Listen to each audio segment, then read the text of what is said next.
Este minunat să avem cât mai multe culori în farfurie, pentru că în spatele fiecărei culori se ascunde câte un element esențial pentru refacerea organismului nostru. Practic, fiecare culoare ascunde în spate un nutrient de calitate. Așa cum ne plac hainele colorate, așa ar trebui să ne placă și farfuria colorată. Pătrunjelul, mărarul, salata verde, ceapa verde conține cantitatea cea mai mare de vitamina C. Foarte bun pentru zona asta de imunitate sunt ciupercile și sunt ceapa și usturoiul. Trebuie să avem grijă că mai mult de 4-6 luni nu putem păstra o carne la congelator pentru că își pierde proprietățile. Orice combinație este potrivită atâta timp cât respectăm momentul zilei care cere acea combinație și cantitatea. Sunt de 4 ori mai puține calorii obținute din fructe decât din zaharurile și din ciocolată. Dacă reușim să găsim și un îndulcitor potrivit, să nu folosim zahărul,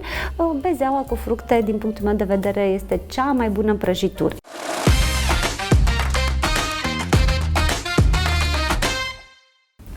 Salutare! Bine ai revenit la podcastul nostru Pofte Bune! Sunt Alexandra Gavrilă, iar alături de mine este Laura Ene, doctor în diabet și nutriție. Bună, Laura! Bine ai revenit! Bine te-am regăsit, Alexandra! În episodul de astăzi o să vorbim despre culori în farfurie. Suntem în mijlocul primăverii, avem o diversitate de culori la legume, la fructe, verdețuri și așa mai departe. Laura, ce să punem în farfurie? Ce culori să mâncăm primăvara asta? De toate culorile. Este minunat să avem cât mai multe culori în farfurie, pentru că în spatele fiecărei culori se ascunde câte un element esențial pentru refacerea organismului nostru. Noi cu toții știm de macro și de micronutrienți, de glucide, de lipide, de proteine, de zaharuri, da, de grăsimi, de calitate, de proteine. Știm de vitamine și de minerale, că e fier, că e magneziu, că sunt vitaminele din grupul B. Toate pline în piețele noastre, în spatele acestor frunze și acestor culori minunate pe care le avem și pe masă. Dar uităm de ceilalți nutrienți, de fitonutrienții din spatele culorilor, pentru că nu e doar despre vitamine și minerale, ci este și despre acești compuși de genul licopenului. Licopenul este nutrientul care dă culoarea roșie. Licopen găsim foarte mult, de exemplu, în tomate, în roșii, găsim licopen în pepenele roșu, licopen care ajută foarte mult la circulație, la refacerea celulelor sanguine și foarte mult pentru că, iată, roșiile și pepenele sunt prezente primăvara și mai ales vara, ajută la refacerea pielii, da? Ne ajută să nu îmbătrânească pielea datorită razelor ultraviolete. Practic, fiecare culoare ascunde în spate un nutrient de calitate. Hai să începem cu ce culori asortăm în farfurie. Eu aș pune o bază verde. Întotdeauna aș alege o bază de verde, pentru că verdele, așa cum îi arată și seamănă a viață și chiar dă viață, pentru că are pachetul cel mai bogat de vitamine și minerale și de antioxidanți. Iată, pătrunjelul, mărarul, salata verde, ceapa verde conține cantitatea cea mai mare de vitamina C. Noi cu toții știm din copilărie sau credem că în portocale și în lămâi avem vitamina C. Iată că în pătrunjel este cea mai mare cantitate de vitamina C, urmată de ardeiul gras. Așadar, vitamina C, de aceea supa de pui cu pătrunjel este fantastică atunci când suntem răciți, tocmai datorită cantității mari de vitamina C. Nu uităm nici căpșunile, sunt foarte, foarte bogate și ele în vitamina C și desigur în antioxidanți. Așadar, o bază de verde, da? Fie că este salată, fie că suplimentăm supele, ciorbele cu pătrunjel sau sau mâncărurile cu mărar. E bine să avem ceva roșu, putem să avem ardei, putem să avem ceapă roșie, putem să avem varză roșie, pentru că și aceasta este foarte, foarte bună și bogată în licopeni și în antocianine. Roșu se confundă de multe ori cu violet, da? Roșu și violet sunt cele care au cei mai mulți antioxidanți, cele mai multe antocianine. Iar diferența între un aliment bogat în antioxidanți și unul mai puțin bogat în antioxidanți îl face modul în care rezistă tăiat în atmosfera camerei. De exemplu, dacă tai un măr, dacă tai o banană, dacă tai o ciupercă, ea se oxidează, așa îi zicem, se negrește, da? În scurt timp, în jumătate de oră, într-o oră. Trebuie dată cu lămâie, care lămâie conține antioxidant puternic ca să nu se negrească. Dar iată, când tai o căpșună, când tai o boabă de strugure, tot ce este violet, tot ce este închis la culoare, nici nu sesizezi diferența, tocmai pentru că are aceste antocianine și acești antioxidanți foarte puternici. De aceea, verdele este depus în farfurie, este depus ceva roșu sau mov, avem nevoie de ceva galben pentru beta-caroten, care este precursorul vitaminei A, iar galben găsim în morcov, da? Mai găsim galben în zona de fructe, în caise, în piersici. Și să nu uităm și de ceva alb care înseamnă ciupercă, înseamnă usturoi, înseamnă ceapă. Practic, nu există un singur aliment care să fie atât de valoros precum combinația dintre ele și dintre culori. Există și o combinație nefastă, ceva ce n-ar trebui să combinăm cu altceva din punctul de vedere al culorilor? Nu, nefastă nu ar fi nicio combinație. Important este să fie cât mai multă culoare în farfurie.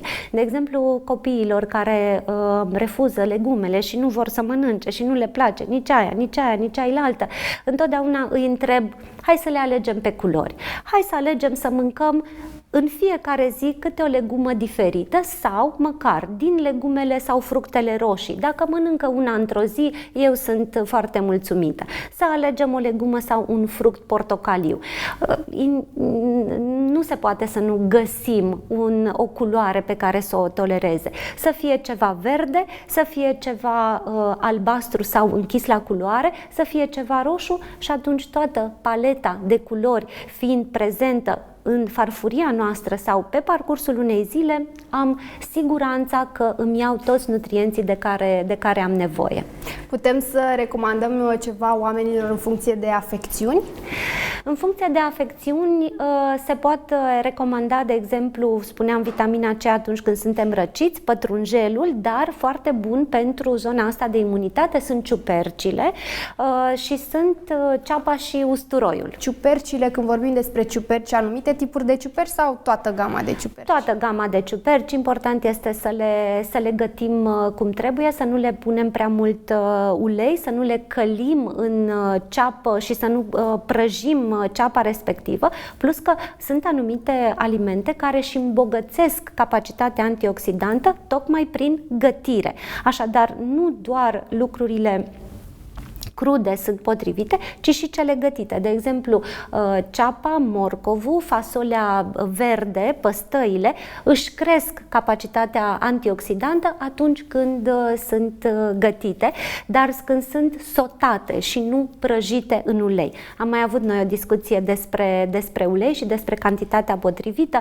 O lingură de ulei la 1 kg de mâncare ar trebui să fie suficient și ar trebui să scoată la iveală antioxidanții potrivit. Practic, uleiul scoate la iveală vitaminele liposolubile și le aduce în față, în farfuria noastră. Dacă le fierbem prea mult, cum fac eu de obicei, și aruncăm apa în care au fiert, ce se întâmplă cu legumele respective? Pe de o parte, vitaminele din grupul B, care sunt vitamine hidrosolubile, se pierd în apa de fiert și atunci e păcat să aruncăm apa. Mai bine o păstrăm și facem din ea o supă sau pur și simplu bem între mese. Este o variantă foarte bună de a ne mineraliza corpul, de a ne vitaminiza corpul, să bem apa în care au fiert legumele. Acum, dacă ne gândim să facem o supă cremă, este foarte bine să fierbem mult legumele ca să fie ușor de pasat. Dar dacă vrem să convingem un copil să mănânce legume, în niciun caz nu le fierbe foarte tare, pentru că devin tăflăgite, nu au nici aspect, nu mai au nici culoare și faptul că își pierd culoarea înseamnă că își pierd din vitaminele și mineralele benefice. Și atunci, cea mai bună variantă de a pregăti legumele, dacă nu facem supă cremă, bineînțeles, este să mai degrabă să le blanșăm. Dar atenție, merită blanșate într-o cantitate mare de apă. Blanșare. Să le blanșăm, că eu, de exemplu, nu sunt familiară cu termenul ăsta. Pur și simplu să le fierbem, să le dăm într-un clocot două. Aha, da? Eu, ca să neavând răbdare foarte mult să stau în bucătărie, am zis lasă că păcălesc eu lucrurile și am pus o olicică așa mică de apă, având în vedere că aveam 4-5 buchețele de brocoli, 4-5 de conopide. N-am făcut bine, pentru că în momentul în care ai o cantitate mică de apă și pui legumele reci, apa se răcește și îi trebuie o perioadă lungă de timp să ajungă înapoi la punctul de fierbere. Dar dacă pui o cantitate mare de apă, prinde din clocot, din prima, buchețelele de brocoli, de conopidă, chiar și fasolea verde, chiar și morcovii, baby morcovii aceia, și după câteva clocote n-ai nevoie să-i ții mai mult de 2 minute și când le scoți pe farfurie rămân efectiv culorile și parcă te bucură, pentru că niște culori, așa cum ne plac hainele colorate, așa ar trebui să ne placă și farfuria colorată. Și repet, în spatele culorilor vii înseamnă vitamine, minerale și fitonutrienți care ajută la regenerarea corpului nostru. Pe scurt, să nu scoatem viața din ele fierbându-le atât. Exact. Am vorbit despre culoarea roșie, am vorbit despre culoarea galbenă, verde, culoarea mov. La mov nu ne-am referit. Movul, când vine vorba, are mult resveratrol, da? În culoarea mov găsim mult resveratrol și știm că strugurii sunt antioxidanți foarte puternici și spuneam că în momentul în care tai un aliment de culoare mov, nu sesizezi oxidarea, pentru că el are deja antioxidanții înăuntru. Strugurii, salata, varza aceea roșie, da? Are foarte multe alimente, foarte mult resveratrol și antioxidanți. Căpșunile la fel. Foarte multă lume mă întreabă despre cartof. Cartoful alb, doamna doctor, cartoful mov sau cartoful galben, acela portocaliu, care este cel mai bun? Iată că fiecare dintre ele, în funcție de culoarea pe care o au un anumit nutrient în spate. Cartoful nostru alb românesc are mult potasiu și are încărcătura cea mai mare de carbohidrați cu indicele glicemic cel mai ridicat. De aceea este bine să gătim cartoful copt și nu să-l spargem, să-l zdrobim sub formă de piure, pentru că ne crește mai mult glicemia în felul acesta. Cartoful dulce are aceeași cantitate de carbohidrați, dar mai multe fibre și pentru faptul că este galben, colorat, precum dovleacul, are mai mult beta-caroten, mai multă vitamina A. Ajută la vedere, ajută la refacerea pielii, la refacerea colagenului și foarte bună pentru zona de imunitate. Iar cartoful mov are aceeași cantitate de carbohidrați, aceeași încărcătură de calorii, da? Nu că unul are mai multe sau mai puține calorii, dar cel mov are mai mulți antioxidanți de genul antocianine și resveratrol, tocmai datorită culorii mov. Și atunci n-aș ști să spun care cartof e mai bun. Eu, în primul rând, mă iau după gust. Prefer cartoful nostru românesc, iar ca să îi scad indicele glicemic, întotdeauna îl asezonez cu o salată, mai ales dacă l-am făcut piure. Cartoful merge cu carnea? Da, bineînțeles. Orice combinație este potrivită atâta timp cât respectăm momentul zilei care cere acea combinație și cantitatea. Pentru o farfurie de prânz corectă, ar fi bine ca jumătate din farfurie, adică 2 mâini, da, dacă ne uităm la o farfurie generoasă de prânz, să fie formată din legume. Spuneam, baza să fie verde și apoi culorile pe care le putem avea. Salata noastră românească, clasică, salată verde cu ceapă, poate să fie ceapă albă sau ceapă dintre aceea roșie, cu un ardei, cu un castravete, cu o roșie, cuprinde deja toate culorile de care avem nevoie.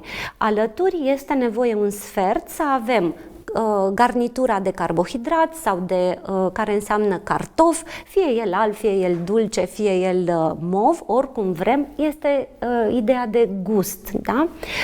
Sau de orez integral, sau de mămăligă, sau de boabe și un sfert ar fi bine să fie carne. Nu este nicio nenorocire, nu este nicio problemă, dragii mei, să combinați carnea cu cartoful. Povestea este ce vă doriți să se întâmple, că dacă sunteți într-un proces de slăbire și bugetul vostru de calorii este mic, e greu să combini într-un buget de 400-500 de calorii cât înseamnă un prânz de slăbit și carne și cartofi și foarte multe alte legume. Dar când ești în menținere, când ești o persoană care faci sport, când ești un copil în creștere, când nu ai probleme cu greutatea, această combinație este absolut perfectă pentru masa de prânz. Hai că ne-am liniștit un pic, parcă trecem la carne, de la legume și culori, la carne care este și ea împărțită în culori, carne roșie, carne albă. Cum combinăm aceste tipuri de carne? Carnea roșie este o carne un pic mai grasă, un pic mai grea și se recomandă a fi consumată o dată pe săptămână. Carnea albă este o carne mai puțin grasă, mai bună pentru cei care suferă de dislipidemie, pentru cei care au nevoie să-și regleze cantitatea de acid uric, da? Cei care suferă de gută sau de hiperuricemie, de probleme cu colesterolul. Carnea albă, pe de altă parte, este și mai moale și se potrivește mai mult pentru copii. Carnea roșie e mai ațoasă, e mai tare și, pe de altă parte, și mai greu de gătit. Dar este bună pentru cine o iubește. Carnea roșie o dată pe săptămână ar fi absolut suficient și cam asta ar fi recomandarea nutrițională generală. Carnea albă să fie mâncată de 2 ori pe săptămână și mai avem 4 zile. În celelalte 4 zile ar fi bine să mâncăm de 2 ori pe săptămână pește gras și de celelalte 2 ori pește alb sau fructe de mare. Asta ar fi formula care să concentreze toate recomandările despre carne. Desigur, carnea asociată obligatoriu cu legume. Țineți minte, jumătate de farfurie, legume, zarzavaturi și un sfert carne și un sfert garnitură. În locul acelei garnituri, în momentul în care suntem într-un proces de slăbire, ar putea să încapă chiar un fruct, da? Pentru că tot ce înseamnă cartof, orez, paste, înseamnă carbohidrați și îl putem înlocui cu un fruct la desert pentru cine iubește fructele și cine nu iubește fructele de primăvară-vară. Carnea albă este mai bună decât cea roșie sau carnea roșie e mai bună decât cea albă sau fiecare are proprietățile ei și, cum ai spus și tu, mâncăm o dată pe săptămână carnea roșie și de câteva ori pe săptămână cea albă? Carnea roșie se pare că este cea care poate să crească riscul cardiovascular mai mult decât carnea albă și atunci preferăm carnea albă în detrimentul celei roșii în proporția de 1:2 pe care am povestit-o. Culorile alimentelor ne pot influența pofta de mâncare? Da, eu cred că da. Exact cum spun părinții micilor mufturoși care, dacă văd niște legume fără culori, tăflăgite în farfurie, nu vor să le mănânce, dar cum e ceva viu, ceva care să placă ochiului vizual, altfel, da, când îți așezi o farfurie și este bogată în culori, parcă altfel îți vine să o savurezi. Ne putem ghida după culoarea unui aliment ca să știm dacă are multe calorii sau nu? Caloriile nu sunt după culori, fitonutrienții însă da. Am vorbit despre cum păstrăm nutrienții prin fierbere, să nu fie fierbere excesivă. Hai să ne îndreptăm înspre congelare sau conservare, că vorbim de legume sau de carne sau de fructe. Dar hai să începem cu legumele, prin congelare.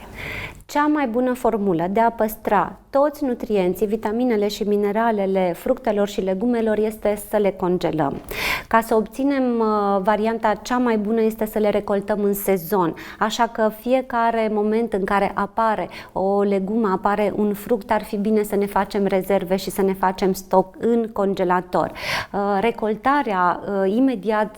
Congelarea imediat după recoltare păstrează cea mai mare parte de vitamine și minerale. Trebuie să avem grijă să nu se întrerupă lanțul frigului. Așadar, chiar și în hipermarketuri, că până la urmă de acolo ne luăm legumele congelate, trebuie să avem grijă să nu aibă bucăți de gheață, pentru că dacă le găsim cu bucăți de gheață, înseamnă că acestea au fost ușor dezghețate și reînghețate. Deci aici trebuie să avem grijă. Cel mai bine este să avem în casă, în congelator, pungi de legume congelate. Desigur, nu toți au posibilitatea să le ia proaspete din grădină sau din solar, dar le putem lua de la hipermarket și să le ținem la noi în congelator, să fim sigure că nu se întrerupe lanțul frigului. Desigur că este minunată o ciorbă de lobodă, o ciorbă de o mâncare, un ghiveș, dar nu avem timp foarte mult la dispoziție să le facem. Iar legumele congelate, din punctul meu de vedere, sunt salvatoare de timp, de energie și sunt extraordinare pentru noi. De ce? Pentru că le-ai scos din congelator, le-ai aruncat într-o tigaie, le-ai sotat cu puțin ulei și în câteva minute sunt gata. Dacă ai un aparat special pentru gătit la abur, cu atât mai bine. Iar dacă este bine închis capacul, ești sigur că nu se evaporă și nu se pierd vitaminele și mineralele din ele. Mai ales, eu iubesc legumele congelate pentru că sunt gata spălate și curățate. Așa, până vin de la piață cu brocoli, până vin de la piață cu ciupercile, până le curăț fir cu fir. Îmi iau o mulțime de timp și deja mă simt obosită. Dar dacă am în congelator o pungă din fiecare, și vă recomand să luați mai degrabă pungi individuale. Da, găsim brocoli, găsim conopidă, găsim ciuperci, găsim spanac, găsim baby morcov, găsim fasolică verde. Imediat le-ai aruncat într-o tavă, ai pus cuptorul la 180 de grade, în 20 de minute sunt gata, perfect de mâncat în farfurie și poți să gătești și 2-3 porții pentru ziua următoare. Deci este foarte simplu să mănânci sănătos, trebuie doar să fii un pic atent și să știi cum să le prepari în felul ăsta. Se aplică și fructelor treaba asta? Și fructele congelate, da, își păstrează vitaminele și mineralele. Din păcate, sunt puține fructe care se pretează la congelat. Fructele de pădure sunt cele mai aproape de congelat. Noi, în general, cu celelalte facem compoturi. Compoturile nu sunt însă cea mai bună formulă de a păstra fructele, deoarece se fierb și prin fierbere se pierd vitaminele și mineralele. La fel, zarzavaturile puse din timpul verii ar trebui fierte mai puțin și lăsate mai ușor, să nu le expunem la o temperatură crescută timp îndelungat, tocmai pentru a păstra vitaminele și mineralele. Bunicile noastre pe timpul și mămicile fac zacuscă, dar zacusca să reziste e nevoie să pui mult ulei, mult mai mult decât recomandarea mea de o lingură la 1 kilogram. Iar ce v-aș recomanda pentru zona asta ar fi să păstrați ingredientele pentru zacuscă în frigider, iar recomandarea mea pentru a scăpa de cantitatea de ulei în exces este să păstrați în congelator ingredientele de zacuscă și să faceți zacusca pe loc. În felul acesta obțineți o licică de zacuscă, o mâncați într-o săptămână, nu e nevoie să vă munciți și să fierbeți într-o baie de ulei așa cum se face pentru ca să reziste peste iarnă. Ce poftă mi s-a făcut de zacuscă, mergem la carne. Carnea congelată e ok? E în regulă? Până la urmă, asta este modalitatea de a o păstra, dar trebuie să avem grijă că mai mult de 4-6 luni nu putem păstra o carne la congelator pentru că își pierde proprietățile. Peștele încă și mai puțin rezistă la congelator, cam în 2-3 luni ar trebui să-l consumăm, pentru că grăsimile din pește oxidează foarte repede și nu sunt neapărat potrivite la a fi lăsate o perioadă lungă de timp. Carnea este bine să o decongelăm încet, ușor, în frigider, o scoatem din congelator și o punem în frigider, nu o forțăm să se decongeleze, pentru că în felul forțată fiind, se pierd vitaminele și mineralele foarte mult în sucul acela care rămâne și nu vrem să se întâmple asta. E foarte important să știm treaba asta. Trecem de la congelare la conserve. Conserve, vorbim de conserve de pește, de exemplu, sau conserve de legume. Se păstrează în continuare proprietățile acestor alimente în conservă? Foarte puțin. Dacă ar fi să evit ceva, ar fi conservele de legume și conservele de carne. În primul rând, în conservele de orice fel pe care le găsim în comerț se pun foarte multă sare ca să reziste. Apoi se pun aditivi și coloranți conservanți, ca să nu mai spunem că totuși conservele stau într-un ambalaj de metal și nu e cea mai bună variantă. Însă da, sunt rapide. O conservă de ton, o conservă de somon, le folosesc și eu din când în când, dar nu le recomand pentru uzul zilnic. O conservă de ton pe săptămână ar trebui să fie suficientă, pentru că putem să avem alte forme de a mânca pește. Avem ton proaspăt, da, și îl putem găti, nu trebuie neapărat să apelăm la cel conservat. Când vine vorba de legume, în general, legumele pe care eu le recomand la conserve sunt boabele, mazărea, năutul, porumbul gata fierte, pentru că sunt ușor de gătit. Iar acelea trebuie clătite foarte bine, da? Înainte de a fi consumate. Și mai sunt conservele de varză roșie, conservele de sfeclă, conservele de ardei copt, care dacă stau în borcane sunt un pic mai prietenoase cu sănătatea noastră decât dacă stau în cutii de metal. Cel mai bine ar fi să stea în congelator, în pungi, sigur și pungile acelea sunt de plastic și trebuie să avem grijă și cu ele, așadar totuși conservarea în borcane cu foarte puțină apă și fără fierbere excesivă ar putea să fie o variantă foarte bună. Și conservele de fructe? Conservele de fructe sunt compoturi, de fapt, care la fel se pune problema cât de mult au fiert, în ce tip de ambalaj stau, dacă stau în metal sau în sticlă. Eu aș alege fructele ca atare și le-aș mânca proaspete, de sezon. Aș încerca să congelez cât mai multe din ele, pentru că congelate ele pot fi folosite chiar și în prăjituri și cumva să adauge un plus de vitamine și minerale acelor pandișpanuri.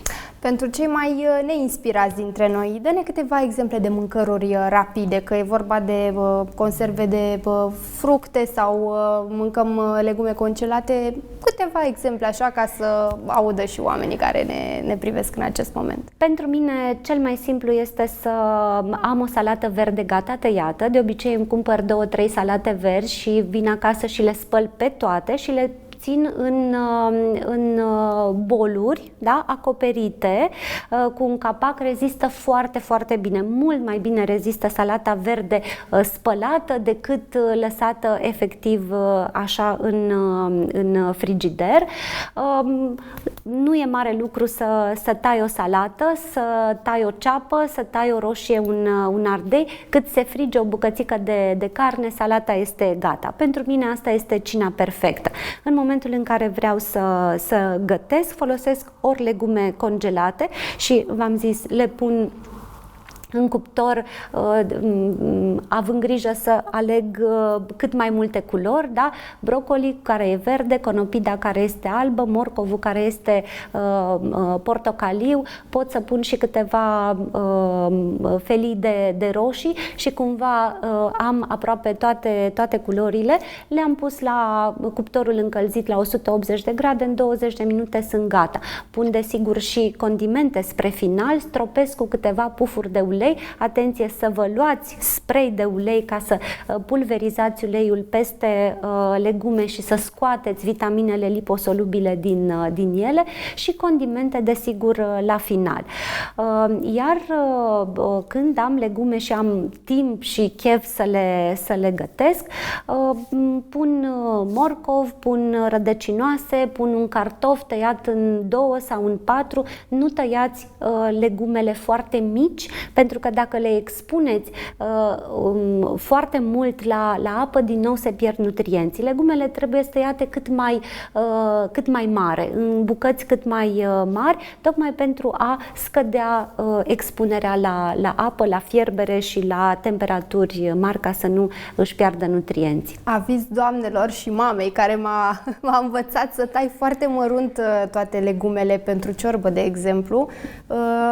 Aflu că mai bine nu mă mai străduiesc atât să le tai mărunt și le las un pic mai mari pentru sănătatea noastră a tuturor. Gustul este mai bun dacă le tăiem foarte mărunt. Le putem tăia foarte mărunt într-o salată pe care o mâncăm imediat, dar a le tăia foarte mărunt sau a le da pe răzătoare, asta facem de obicei ca să câștigăm timp, să fiarbă repede și să nu petrecem foarte mult timp în bucătărie. Dacă reușim în felul ăsta să scurtăm timpul, poate că nu este atât de rău, dar să nu le lăsăm să stea atât de mult, mă gândesc împreună cu carnea. Da? Carnea îi are nevoie să fiarbă mult ca să se frăgezească și atunci legumele date pe răzătoare sau tocate mărunt trebuie spuse chiar spre finalul gătirii, să dea doar 2-3 clocote, tocmai ca să le păstrăm vitaminele și mineralele.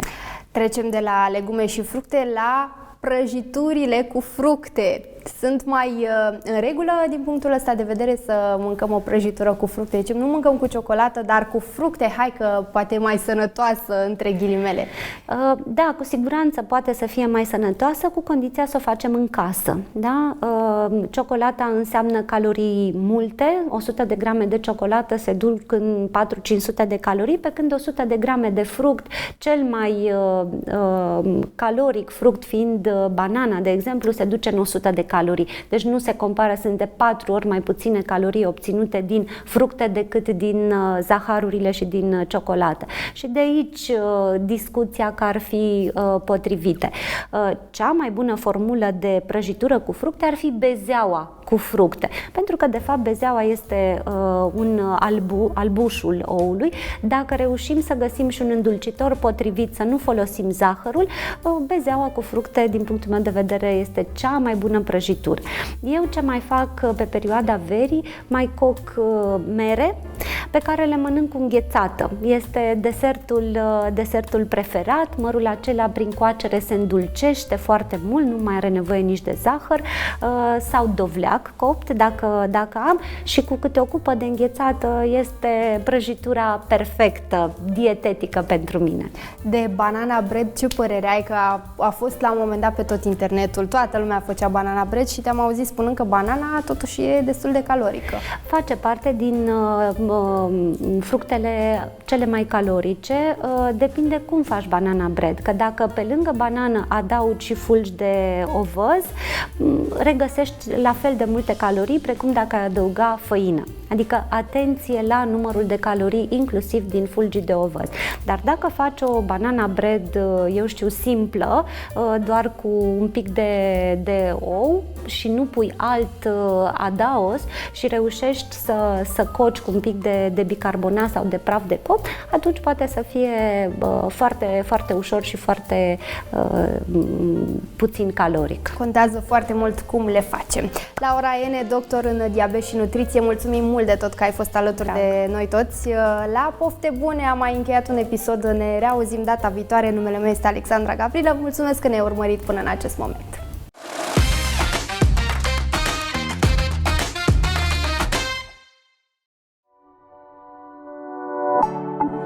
Thank you.